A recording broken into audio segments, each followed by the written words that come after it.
So today we have Kuzio, a senior research fellow at the Canadian Institute for Ukrainian Studies, joining us from Holland.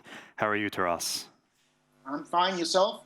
I'm good, thanks. So, you wrote this interesting piece earlier in the week, sort of comparing the perceived failures of Poroshenko's administration to Yushchenko's time in Ukraine. And my first question is sort of focused on what we saw this past week with the appointment of Lutsenko to the post of Prosecutor General. I mean, in what way does that make him similar to Yushchenko as a leader? Well, it makes him even more similar. I mean, I think we can compare the new Prime Minister, Mr. Groysman, to Yuri Yekhanurov, who came in September 2005 after Yulia Tymoshenko, basically a kind of a yes man for President Yushchenko. Groysman's a yes man for President Poroshenko. And now with Yuri Lutsenko, the equivalent would be Roman Zvarych, who was this American-Ukrainian who came in for about 8 months as Minister of Justice in 2005. Both Lutsenko and Zvarych have zero legal training. The only difference at the moment is that we know that Zvarych lied about his academic qualifications. He did not have an MA and PhD from Columbia University. So we'll see if that is also true of Yuri Lutsenko, and if he also is a professor in the same way as Viktor Yanukovych and Roman Zvarych. So there are many similarities, but I think we should be careful in describing these as mistakes. These are not mistakes. I mean, kids make mistakes on a regular basis, but mature adults don't make repeated mistakes. They make conscious decisions, which is very different. So in that case, if it's a conscious decision, what's the logic behind it? Why are they appointing these people who some might describe as cronies? They're appointing them because they don't have an interest in fully Europeanizing Ukraine. They don't have an interest in the fields of fighting high-level corruption, of justice, and of improving or implementing the rule of law. These are three key areas, and hence why you have extreme tension always and political instability in Ukraine, because you have, I would say, forces, whether it's political parties, civil society, or journalists, who are genuinely committed to Europeanizing Ukraine in all respects. And then you have the president, now the fifth president, who is in control of state institutions like the security service and the prosecutor's office, who are blocking the implementation of reforms in those key areas of rule of law and fighting corruption and justice. President Poroshenko and co. don't have a problem maybe in some of the economic and financial reforms that the West is demanding, but in those areas they do. And the reason is that they're a product of that system. I mean, Poroshenko's been in every single political party that probably has existed in Ukraine. He's a flip-flopper. He's a product of the Kuchma era, of the way business was done in a non-transparent manner. He's afraid of opening up the Pandora's box of criminal investigations because he doesn't know what that might reveal about himself, even though he's by no means one of the worst oligarchs in Ukraine. I mean, he's one of the best. And because of that, there's a fear. It's also a kind of a cronyism that everybody kind of is in the same group together. They all kind of back each other. There's probably maybe an unpleasant argument one could make as to why this is happening, is that it's financially lucrative to the president. I mean, his assets are the only ones of any Ukraine oligarchs who have increased in the last 3 years. Now, that's either a product of Ukrainians eating a lot more chocolate during wartime, which I doubt. It would be a very strange national habit, or it's because he's received certain benefits, shall we say, from not pursuing criminal convictions against people. And we're not. When we compare Yushchenko and Poroshenko, what we should understand, this is actually worse now than under Yushchenko, because under Yushchenko, he didn't come to power after the murder of protesters on the Maidan. The Orange Revolution was a peaceful protest. So we've had 100 people murdered on the Maidan. We have a war with Russia where Ukrainian patriots fought off Putin's plans. And so we have a president who is not criminally going after anybody from the previous regime, who bankrupted Ukraine, who murdered protesters, and who betrayed Ukraine, because Yanukovych called for Russia to annex the Crimea.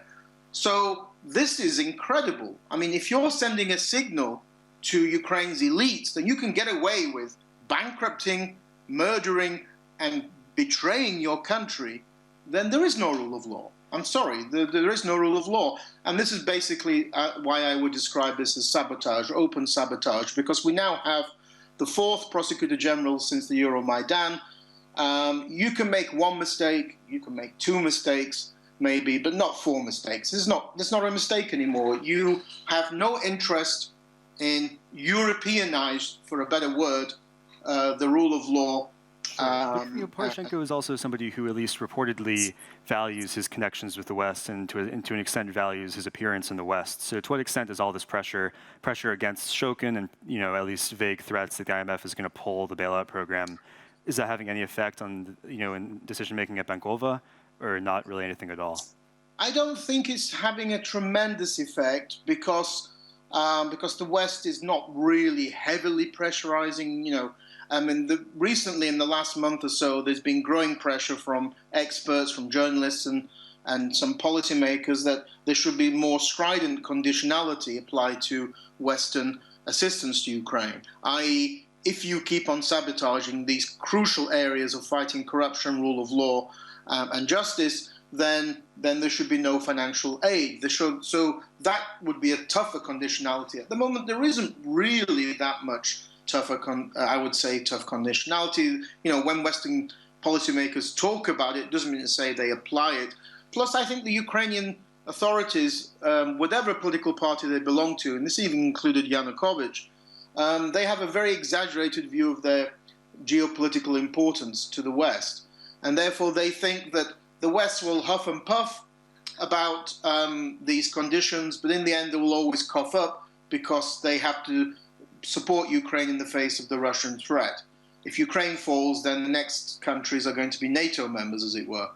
So I think because of that, Poroshenko doesn't feel that threatened by Western criticism at the moment, and we know that despite tremendous demands, including open comments by U.S. Ambassador to Ukraine Jeffrey Pyatt that Shokin should go, he ignored those criticisms, and he kept Shokin in place, despite Western and domestic criticism. So there's much more here, which is deeper root to the problem. One of the problems is that the prosecutor's office is still a Soviet institution controlled by a president, and it protects elites from criminal convictions. It doesn't have anything to do with the rule of law.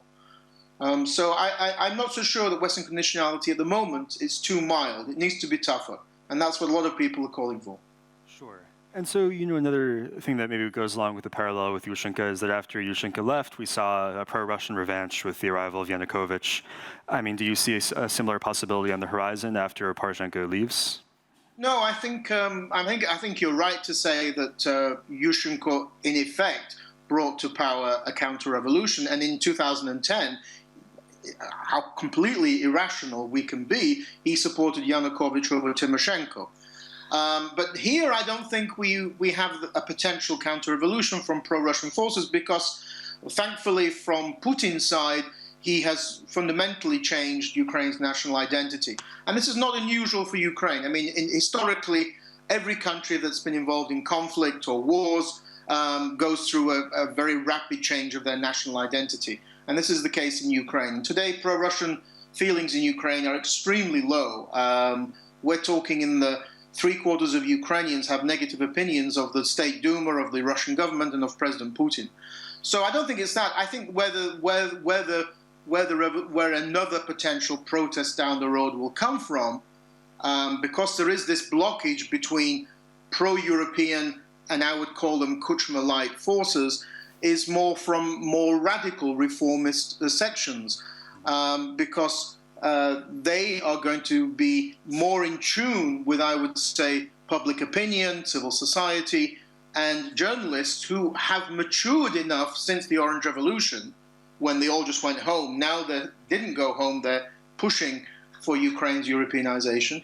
And I think those political forces are represented by Samopomych, led by the mayor of Lviv, Andrei Sadovey, by Batkivshina, led by Yulia Tymoshenko, and by the new embryo political force led by former Georgian President Mikhail Saakashvili, and maybe some smaller parties like Democratic Alliance. I think those currently are the parties that will be likely to benefit from what we see as stagnation. It's a kind of a circular process. You know, you have a revolution in Ukraine, then you have disillusionment, then you have stagnation, then you have a counter-revolution or another revolution.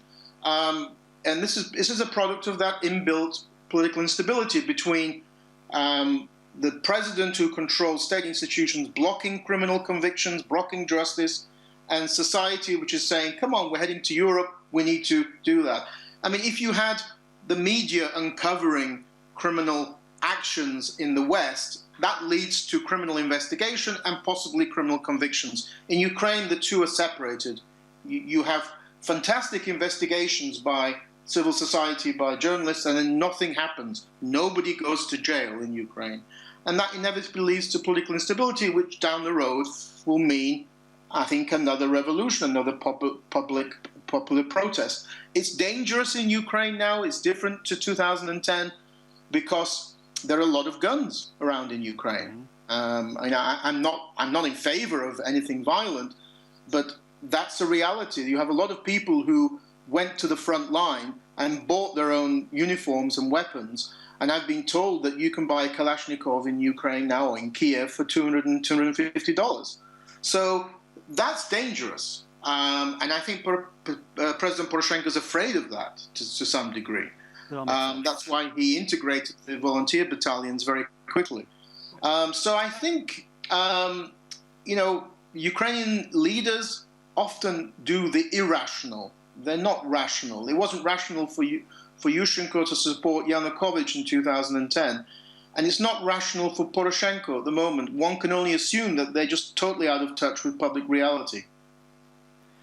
Well, thank you for taking the time to talk to us. It's all incredibly interesting and somewhat depressing analysis, but thank you.